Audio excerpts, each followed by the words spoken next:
kulankan oo u dhaxeeyay maamulada gobolka Mudug ee Galmudug iyo Puntland laamaha amniga iyo maamulada degmada Gaalkacyo ee labada dhinac ayaa diiradda lagu saaray arrimaha amniga gobolka Mudug iyo tan degmada Gaalkacyo. Shirkan oo muddo saacadaha socday isla markaana ay saxaafadu dibadjoog ka ahayd ayaa isfaham buuxa looga gaaray xal u helidda la dagaalanka kooxaha nabadiidka ah, maandooriyaha iyo shaqaqooyinka ka dhaca baadiyaha kuwaas oo salka ku haya arrimaha daaqa, deegaanka iyo aanooyinka qabiil. Shirkan oo markii uu soo dhamaado laga soo saaray ilaa 4 qodob oo muhiim u ah arrimaha amniga ayaa waxa warbaahinta si wadajir ah la wadaagay labada gudoomiye gobol ee Galmudug iyo Puntland, Axmed Xuseen Shire Buqaari iyo Faysal Sheekh Cali Jufa Jabsade.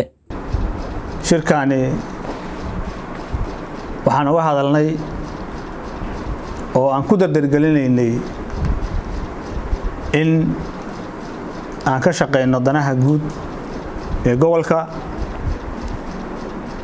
waxaan wada qaadanay qodobo aan isleeyahay waxay aad iyo aad muhiim u yihiin, wax ku tarnay u yihiin gobolka.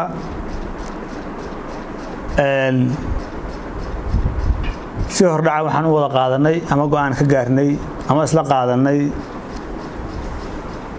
4 qodob oo qodobka ugu horeeyahay uu yahay amniga. waxaan ognahay amnigu inuu muhiimna u yahay nolosha ibni aadanka. waxaan si wada jira u qaadanay amniga in laga wada shaqeeyo, si wada jirana laamaha amnigu u wada howlgalaan haddii Ilaahay subxaanahu wa tacaala uu idmo in amniga si wada jira looga shaqeeyo, si wada jira loola diriro kooxda nabadiidka ee Al-Shabaab, in si wada jira looga howlgalo, la iskana kaashado wax walba oo amniga wax u dhigaya. qodobka labaad waxaan isla qaadanay oo asaguna amniga qayb kamid ah inay jiraan dhibaatooyin ka soo laabta dhulalka oo in badan ugu soo laabtay, inay dadku ay iska dhisanayaan dhulal aysan ruqsad u haysan ama aysan u haysan sharciyad. waxaan go'aan wada jira ka qaadanay inaysan jiri doonin dhul la dhisi doono ayada oo aan laga haysan maamulada wax sharciyada.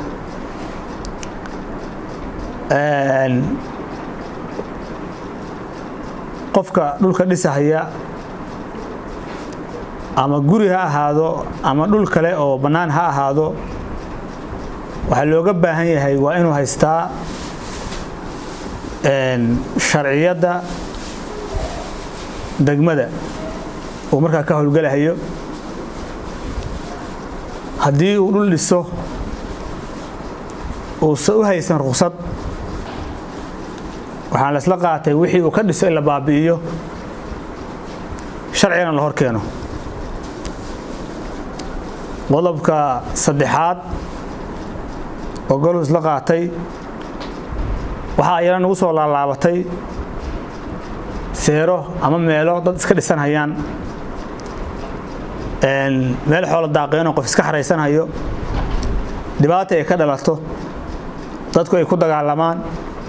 dhibaato ay ka timaado, wax seeraa oo la samayn kara lama arko. qofkii sameeya oo xadgudubkaa sameeyana ama cagaftii meel ayadu iska ka samaysa seero, waxaa laga soo saaray go'aankan ah cagaftii iyo qofka shakhsiga ah oo wada. waxaa laga soo saaray cagafta inaan la ganaaxo. waxaa la ganaaxayaa $2,000 shakhsiga wado darawalka ka ah ama qofka seeraha sameeyey. waxaa la ganaaxi doonaa $1,000, waxaana la xiri doonaa 1 sano oo xariga. sidoo kale goluhu wuxuu isla qaatay qodobka 4 waxaa jira gaadiidyo la kala dhacay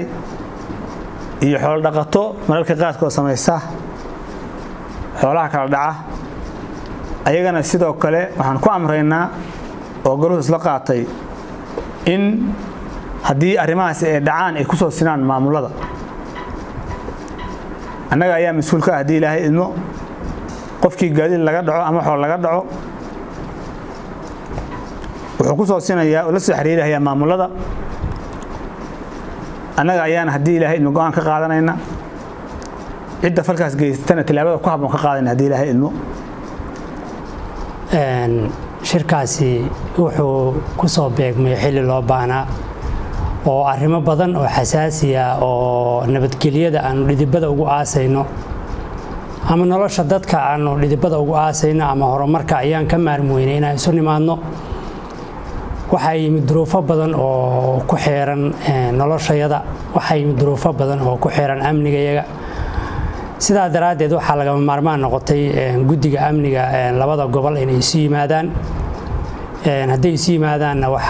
isu yimaadeenna waxaa ka soo baxay go'aamo aanu isniri waxtar bay bulshada u yihiin go'aanadaasi waxay saameyn ku leeyihiin dhammaan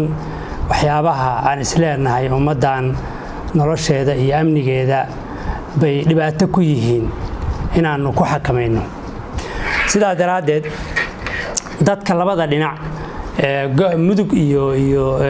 Puntland iyo galmudug waxaan ka codsanaynaa inay awaamiirta u hoggaansamaan waxaan ka codsanaynaa haddii ilaahay ku rooyay inay gacan nagu siiyaan waxaan ka codsanaynaa inay noloshoodan ka shaqaynaynaa iyo nabadgelyadooda u hoggaansamaan ciddii u hoggaansami weyda sharciyadaas ciqaabahaas ay la kulmaysaa ciddii u hoggaansantana waa badbaadaysaa hantideeda iyo waxay u baahan tahayna si sharciya ama laga dhacay ama ka maqan annaga inaga helaysaa intaasaan ku soo gabagabeynayaa Saadaq Sicid Nuur raadiyaha telefishinka Galmudug gaalkacyo